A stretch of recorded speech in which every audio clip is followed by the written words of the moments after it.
Shalom, selamat siang.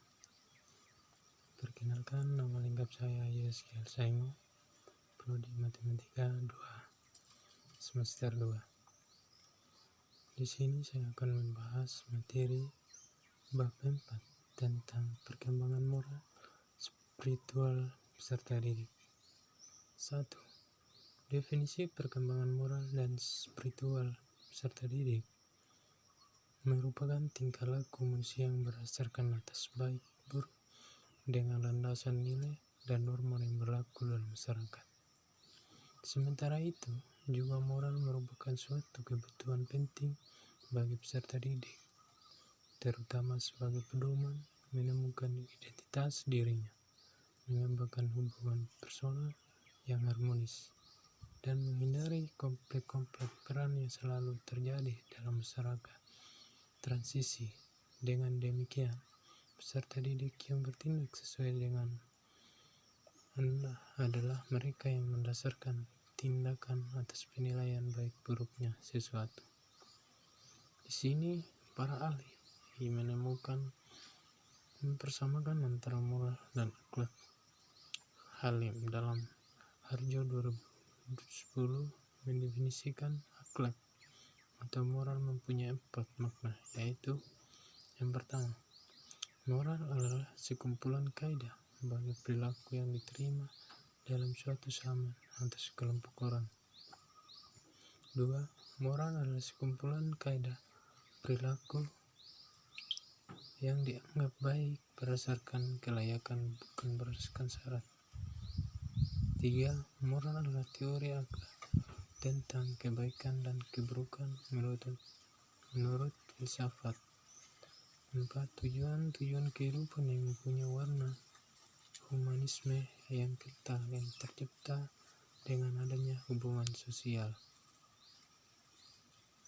Dengan demikian, moral, akhlak, spiritual tidak bisa dipisahkan karena spiritualitas yang merupakan aspek melihat lubuk hati, riak, getaran hati, nurani pribadi, sikap personal.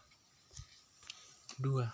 Karakteristik perkembangan moral spiritual serta didik berdasarkan penelitian empiris yang dilakukan Kohlberg. Tahap-tahap perkembangan moral dapat dibagi sebagai berikut. 1. Tingkat prakonvensional, di mana pada tingkat ini anak belum menunjukkan internalisasi nilai-nilai moral, di mana perkembangan moral anak pada usia ini didasarkan pada akibat-akibat yang bersifat fisik dan hedonistik sesuai dianggap benar atau baik oleh anak jika menghasilkan sesuatu yang secara fisik yang menyenangkan atau menguntungkan dirinya. Di tingkat ini dapat dibagi menjadi 2 tahap, yaitu tahap orientasi hukuman dan kepatuhan, B. Tahap orientasi relativis instrumental. 2.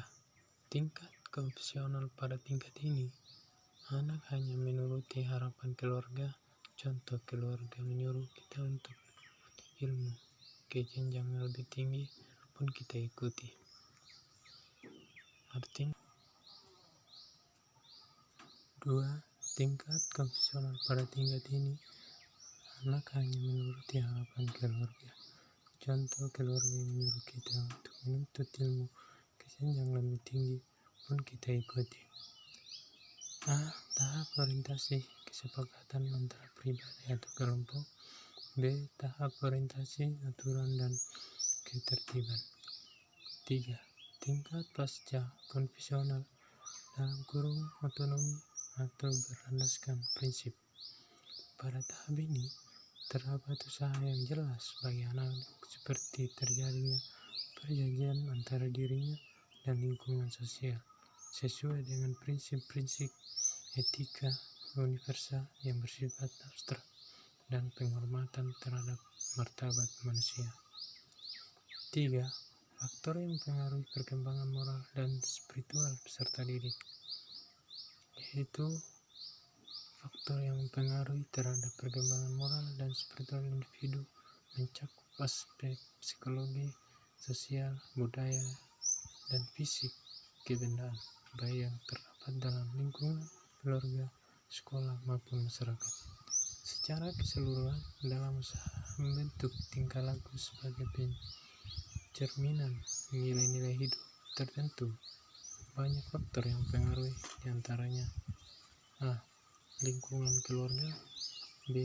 Lingkungan sekolah, C. Lingkungan pergaulan, D. Lingkungan masyarakat, E. Faktor genetis atau pengaruh sifat bawaan, F. Tingkat penalaran, G. Teknologi. Yang berikut 4. Perkembangan moral dan spiritual peserta didik dalam mempelajari moral. Untuk mengembangkan moral, pendidikan sekolah formal yang dituntut untuk membantu peserta didik dalam mengembangkan moral mereka, sehingga mereka dapat menjadi manusia yang moralitas. Menurut Al-Ghazali, Arif 2002 menasihati para pendiri agar memiliki sifat sebagai berikut: mempunyai rasa kasih sayang pada anak didik,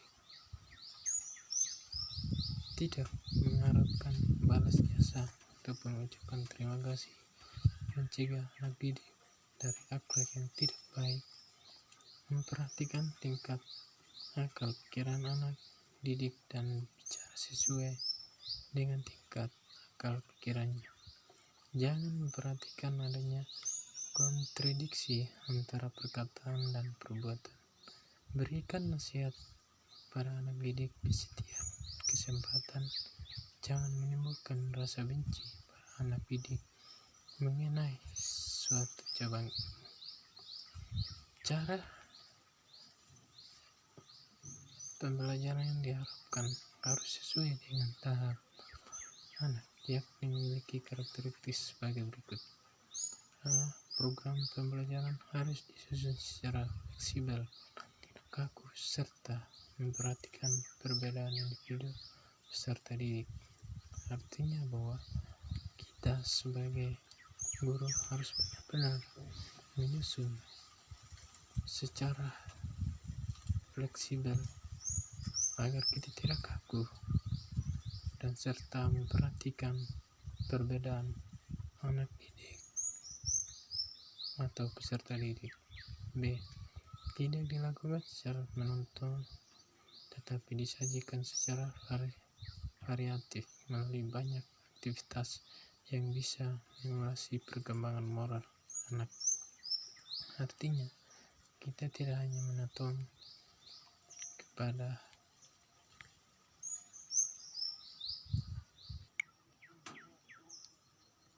C. Melibatkan berbagai media dan sumber belajar. Artinya bahwa kita jangan hanya menggunakan satu media. Di sini kita diminta untuk menggunakan sumber belajar dari berbagai macam media. D. Memberikan pendidikan moral melalui kurikulum tersembunyi. E. Memberikan pendidikan moral langsung. F. Memberikan pendekatan moral melalui pendekatan klarifikasi nilai. G. Peserta didik diajarkan bersikap dan berakhlak sesuai ajaran agama. Artinya bahwa peserta didik harus diajarkan berakhlak sesuai ajaran agama yang diajarkan. Menyampaikan materi moral. Menyajikan materi moral dengan memaparkan segala bentuk perilaku manusia yang terkena pilihan baik dan buruk. Sebenarnya anak-anak telah memiliki dasar-dasar kemampuan spiritual yang dibawanya sejak lahir. Namun untuk mengembangkan kemampuan ini, pendidikan mempunyai peranan yang sangat penting. Pendidikan dilakukan terhadap manusia berbeda dengan pendidikan yang dilakukan binatang, karena pendidikan manusia tidak terletak pada perkembangan biologis saja, yaitu berhubungan dengan perkembangan jasmani, akan tetapi pendidikan harus diperhitungkan perkembangan rohaninya. Itulah kelebihan manusia yang diberikan oleh Allah sebagai Tuhan semesta alam, yaitu fitrah untuk mengenal penciptanya.